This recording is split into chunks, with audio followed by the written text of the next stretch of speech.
Partiu pensar. Partiu pensar. Por instantes de plenitude, potência e luz.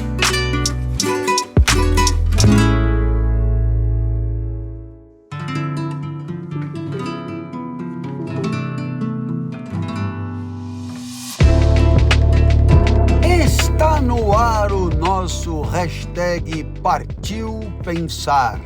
O momento de reflexão, pisar firme no chão e junto conjecturar de mãos dadas e, quem sabe, alcançar degraus mais altos.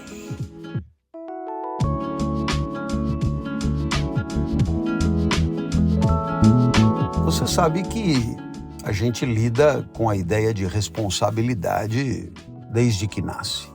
Muitas vezes a palavra responsabilidade, ela é usada genericamente. E aí alguém dirá que você é responsável e, portanto, que você é uma pessoa responsável ou é uma pessoa irresponsável. Fulano de tal é um irresponsável.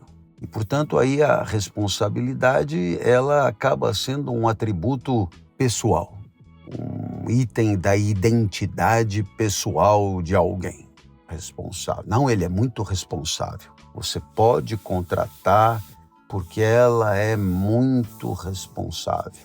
Ora, isso pressupõe uma tendência de ação, uma tendência de comportamento com características bastante vagas, sabe-se lá direito o que isso quer dizer. Talvez queira dizer cumpre com o que foi combinado. É um modo de entender. Talvez queira dizer também honesto, não fica com o que não é seu. Talvez queira dizer uma pessoa que mente pouco e, portanto, diz a verdade sobre o seu comportamento e os eventuais efeitos danosos desse comportamento. Algo do tipo, não fui eu que quebrei, né? Eu fui limpar tal coisa e fui eu que quebrei, eu que dei causa a esse estrago todo. Bom, mas o termo responsável ou responsabilidade, quando é usado com um pouco mais de seriedade e rigor, tem a ver com os efeitos que produzimos sobre o mundo. E, portanto, está diretamente vinculado não à nossa pessoa, mas às nossas ações. E você dirá, qual é a diferença? A diferença é enorme, porque uma mesma pessoa, ao longo da vida, age produzindo efeitos bons e produzindo efeitos ruins.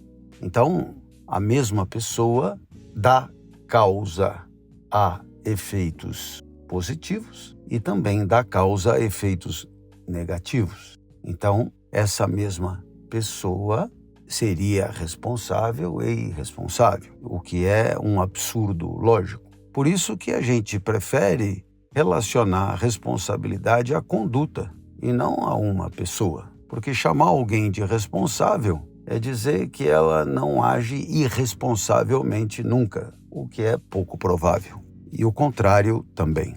Então, nesse sentido, uma pessoa é responsável por algo que acontece no mundo. Assim, você avança no sinal vermelho, acaba causando um acidente e você é responsável por aquele acidente. Bom, muito bem.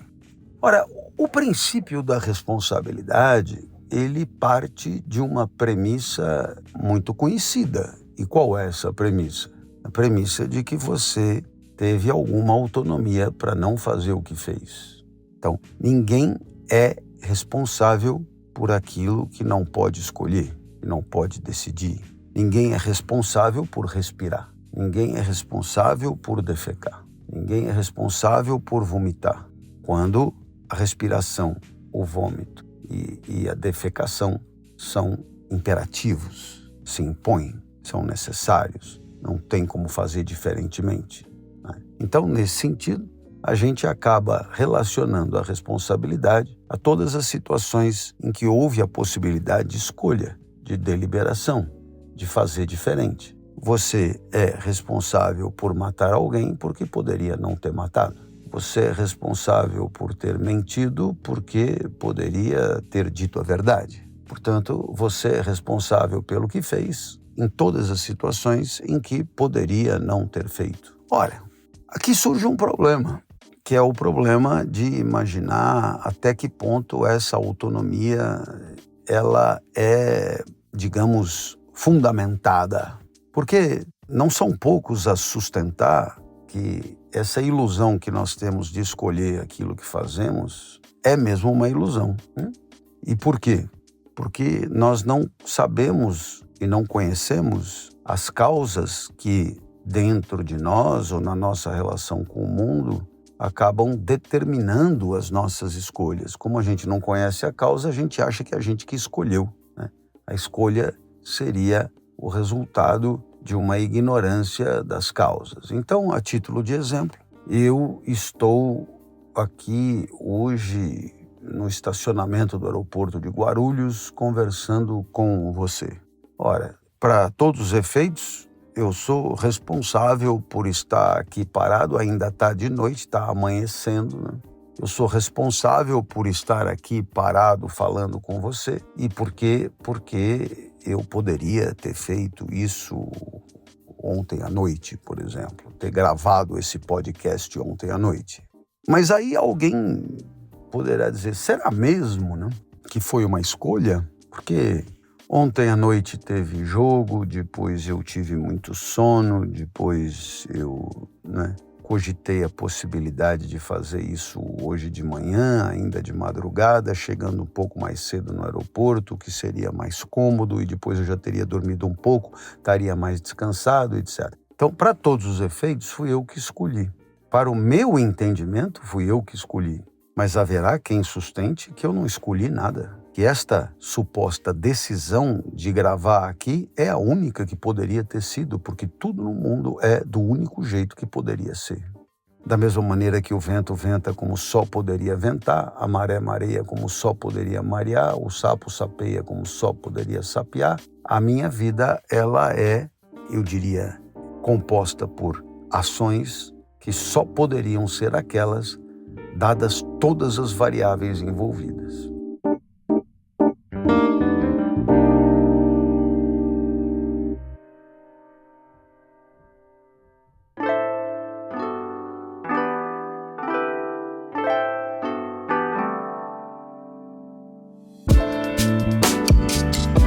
Olá, eu sou Clóvis de Barros e venho aqui propor a você nos apoiar a manter vivos os nossos conteúdos de filosofia na internet. Para você participar com uma singela colaboração, você deve entrar em apoia.se/Inédita Pamonha. Repetindo, apoia.se/Inédita Pamonha. Você pode nos ajudar demais a honrar os nossos compromissos, pagar nossos editores, as nossas plataformas e manter nosso conteúdo vivo para que ele continue impactando as pessoas como tem feito.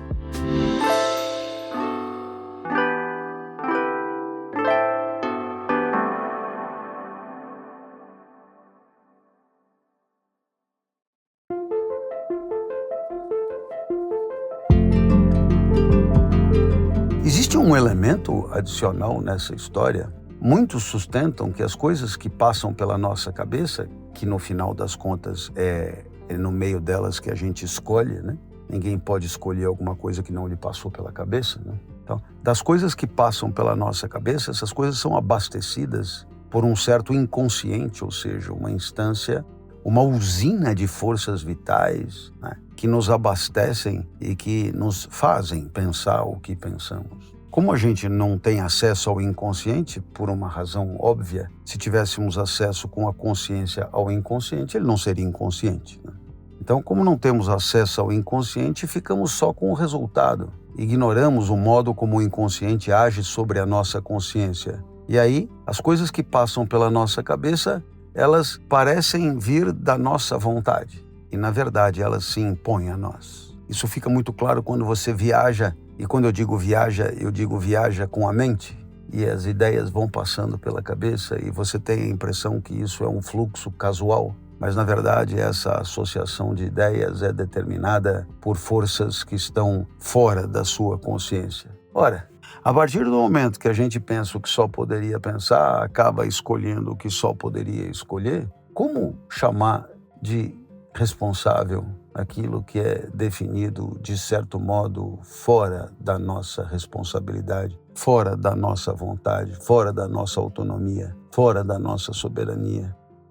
É por isso que esse tema está longe de ser um tema tranquilo. Aquele que faz uma bobagem e, embora tenha compromisso de fidelidade conjugal e de exclusividade de práticas íntimas e acaba pisando na bola, ou aquele ou aquela que fazem isso, acabam sendo responsabilizados por esse ato de traição. Pois muito bem, será mesmo que tiveram a chance de não trair? Ou será que a traição, dadas todas as variáveis envolvidas, o estímulo, a carência, a falta, o enfado, o tédio, a monotonia, tudo que é envolvido na vida, será que não acaba resultando numa soma de vetores onde aquela prática adulterina se impõe sem resistência possível? Não me pergunte, porque eu não sei responder. Mas o nosso papel aqui é propor pensamento. Foi esse o nosso hashtag Partiu Pensar de hoje. Eu espero que você tenha gostado. E se você gostou, ouve de novo, porque tem coisas aqui a aprender melhor. E se você gostou muito, convide alguém para acompanhar conosco toda esta saga de reflexão sobre as coisas da nossa vida. Eu gostaria de lembrar que nós estamos na iminência de lançar o livro Projeto de Vida pela Citadel e na iminência de lançar o livro das primeiras 100 reflexões matinais. Eu acho que você vai gostar muito desses dois trabalhos que estão muito bem feitos, bem editados, com um textinho bem trabalhado, mérito da editora, e eu acho que vai ser uma maravilha contar com essas duas lembranças do nosso relacionamento. Lembro também que no dia 19 de junho eu estarei no Coliseu do Porto, conversando com a monja sobre as coisas da vida, no espetáculo A Monja e o Explicador. Então, se você me ouve desde Portugal, está feito o convite, 19 de junho, Coliseu do Porto, tickets à venda, ingressos à venda. E se você disser que é meu ouvinte do hashtag Partiu Pensar, terá direito a um carinhoso abraço depois do espetáculo. No dia 20 de junho, esse mesmo espetáculo acontece no Coliseu de Lisboa. Então você que é do sul de Portugal também tem a chance, né? Brasileiro que mora em Cascais, brasileiro que mora em Sintra, brasileiro que mora em Lisboa mesmo, e portugueses, né? Portugueses que curtem o nosso trabalho, por favor, a oportunidade de um abraço é imperdível. E que me levem, por favor, uma garrafa de ginginha, porque sem ginginha a vida é pior. Um beijo grande, até a próxima. Valeu!